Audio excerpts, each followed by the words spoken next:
तर नमस्कार मित्रांनो, आज मी तुम्हाला दाखवणार आहे मी इन्क्युबेटरमध्ये अंडे कसे ठेवले व ते ठेवताना मी काय काळजी घेतली आणि लोक इन्क्युबेटरमध्ये अंडे ठेवताना काय चूक करतात हे मी तुम्हाला आजच्या या व्हिडिओमध्ये दाखवणार आहे. तर व्हिडिओ शेवटपर्यंत नक्की बघा. आणि आपला येणारा व्हिडिओ जो आहे तो असणार आहे आपल्या अंड्यांची कॅन्डलिंग कशी करतात, म्हणजे ते अंडे फर्टाईल आहेत का इनफर्टाईल आहेत, आपण ते कसे चेक करू शकता, तो येणारा व्हिडिओ आपला असणार आहे. म्हणून चॅनलला नक्कीच सबस्क्राईब करून ठेवा आणि हा व्हिडिओ शेवटपर्यंत बघा, म्हणजे जेणेकरून तुम्हाला काय काळजी घ्यायला पाहिजे हे तुम्हाला समजेल. चला तर मित्रांनो, दाखवतो तुम्हाला. तर मित्रांनो, तुम्ही बघू शकता या ठिकाणी माझं हे इन्क्युबेटर आहे, ज्याची कॅपॅसिटी 30 अंड्यांची आहे. ते गावरान कोंबडीच्या अंड्यांची 30 अंड्यांची कॅपॅसिटी आहे. मी बटेरचे 47 अंडे ठेवलेले, जसं की मी पहिल्या व्हिडिओमध्ये तुम्हाला दाखवलं.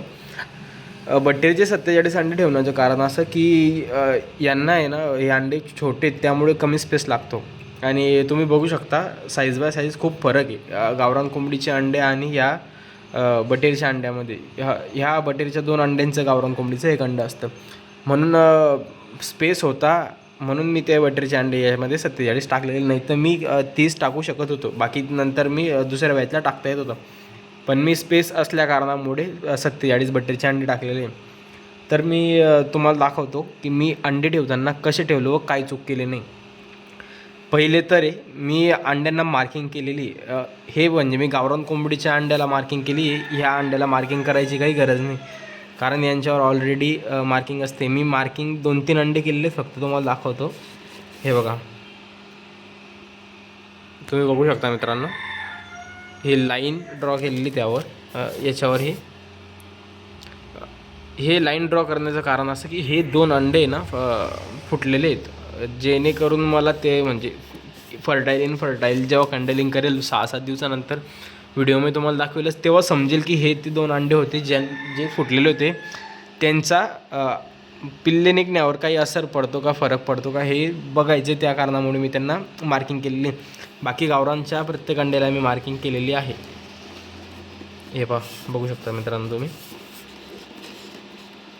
हे मार्किंग करण्यामागचं रिझन असं आहे, फार मोठं काही कारण नाही आहे, पण जेव्हा आपण अंड्यांना जेव्हा दिवसातून 3-4 वेळेस जेव्हा हलवतो, म्हणजे त्यांची पोझिशन चेंज करतो, त्या पोझिशन चेंज केली की आपल्याला त्यांचं आता हे अंड्यावर मार्किंग हे मार्किंग खाली गेलं हे आपल्याला समजून जातं. आपण समजून जातो की त्यांना पोझिशन चेंज केलेली. आणि असं आपल्याला 2-3 वेळेस दिवसातून करावं लागतं, म्हणजे जेणेकरून ते एकदम व्यवस्थित फर्टाईल झाले पाहिजे आणि त्यांच्यामधून पिल्ले निघाले पाहिजे.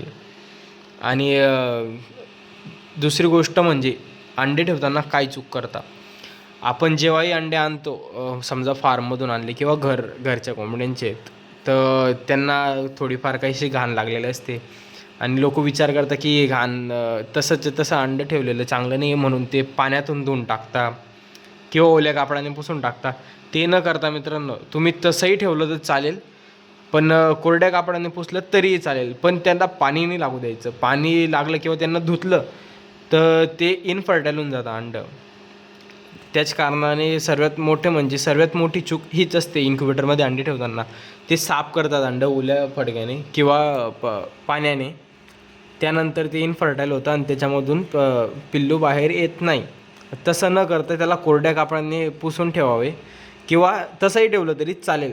फक्त त्या एवढ्या गोष्टीची काळजी घ्यायची की कसल्या प्रकारचे जास्त घाण नसेल किंवा जास्त बॅक्टेरिया आतमध्ये इन्क्युबेटरमध्ये येता कामा नये. जेव्हा पिल्ले निघून जातील तेव्हा ते कुठंतरी त्यांच्यावर इफेक्ट करेल. त्याच्यामुळे ही सर्वात मोठी गोष्ट आहे मित्रांनो. आणि ह्या व्हिडिओमध्ये तुम्हाला एवढंच दाखवायचं होतं मित्रांनो. आणि राहिली गोष्ट याची इन्क्युबेटरची, याच्यामध्ये पाणी ठेवलेलं आहे, ते पाणी चेक करत राहायचं. ते पाणी ह्युमिडिटी बनते, वाफ बनते, त्यामुळे ते पाणी कमी होतं, त्यामध्ये त्याची लेवल करत राहायचं आणि जास्त पाणी नाही टाकायचं. तुम्ही बघू शकता मित्रांनो, एकदम छोट्या प्रमाणात एकदम बिस्लेरी बॉटलचं कट करून टाकलेलं आहे. त्याखाली मोठं हे ठेवलेलं आहे, कारण त्याच्यावरती जे पाणी ह्युमिडिटीचं बनतं ती वाफ परत याच्यामध्ये पडते, मग ते अंड्यांवर पडायला नको म्हणून मी एक खाली वाटी ठेवलेली आहे मित्रांनो. तर एवढाच हा महत्त्वाचा मुद्दा होता मित्रांनो आजच्या या व्हिडिओमध्ये. आणि पुढचा व्हिडिओ येणारा तो टेम्परेचर कसं मेंटेन करायचं आणि ठेवताना इम्युनिटी कसं मेंटेन करायची यावर असेल. म्हणून तुम्ही व्हिडिओला नक्की बघा पूर्ण, म्हणजे तुम्हाला समजेल की काय चूक करायची, काय चूक खूप जाऊन पुढे असर पडतो, ह्या गोष्टीला टाळण्यासाठी हा व्हिडिओ आहे. आणि येणारे व्हिडिओ असेच काहीतरी नवनवीन शिकायला, बघायला किंवा शिकवायला भेटतील. तर यासाठी तुम्ही या चॅनलला जोडून राहा, म्हणजे जेणेकरून आपल्याला एकमेकांचा संवाद साधता येईल. तर चॅनलला नक्की सबस्क्राईब करा, व्हिडिओ शेअर करा, म्हणजे जास्तीत जास्त लोकांपर्यंत व्हिडिओ पोहोचला पाहिजे. मलाही हे भेटायला पाहिजे थोडंफार मोटिवेशन व्हिडिओ बनवायला. नाही तर मी व्हिडिओ बनवत राहील, टाकत राहील, कोणी पाहतं नाही पाहतं समजत नाही, व्हिडिओ शेअर होत नाही. आणि एक काळ असा येतो की व्हिडिओ बनवणं बंद होऊन जातं. तसं न होता व्हिडिओ जास्तीत जास्त लोकांना शेअर करा, चॅनलला सबस्क्राईब करा, व्हिडिओला लाईक करा.